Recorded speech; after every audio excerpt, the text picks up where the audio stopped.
Research Director at the Peace Research Institute Oslo, which compiled this data. She joins me from Oslo. Appreciate your time.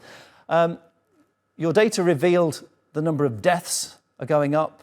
Did it reveal why we are seeing an increase in the number of state conflicts? So the reason why we see an increase in battle death this year is the Ukrainian conflict and also the Ethiopian conflicts. And these two conflicts accounts for around 180 out of those 200,000. So that means about 20,000 for the rest of the conflicts that we see around the world. So it's not so much an increase in conflicts per se, but it's that we have two very destructive conflicts going on at the same time. And that has taken up, it's been a long time since we've seen this seriously. Are there any disturbing trends that jumped out for you from the research? I think the most disturbing fact that we saw this year was the conflict in Ethiopia. We all know what has been going on in Ukraine. We see that in the media all the time. But I think a lot of people would be surprised by seeing that Ethiopia is actually the most severe conflict in 2022. And most likely the numbers that we present are underreported. Basically because most of these killings have happened in the Tigray region, which has been isolated.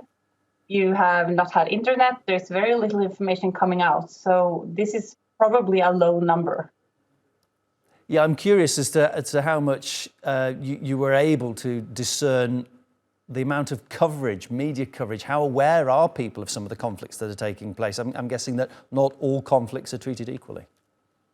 No, that is absolutely right. We all know what's going on in Ukraine. We know very little about Ethiopia, but we also know very little about what's going on in Burkina Faso, for example, which is also one of the conflicts on the rise. Nigeria, which is always a high number, the Democratic Republic of Congo. These are all forgotten conflicts that, and with the Ukraine conflict, get even less attention than they have gotten before.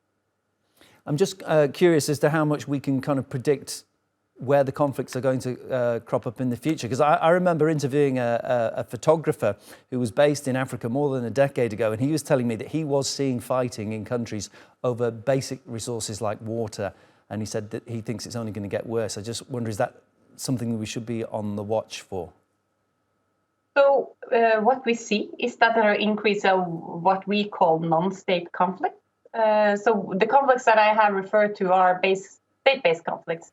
There is a state involved. So in Ukraine conflict, it is Russia and Ukraine. It's a conflict between two states. In Ethiopia, it's a civil war. But you also have a lot of conflicts between actors that are not the state. And these are conflicts where you typically would see fight over access to water, for example, through communal violence. And that has been on the rise for the past 10 years. And we see it increasing at a high level.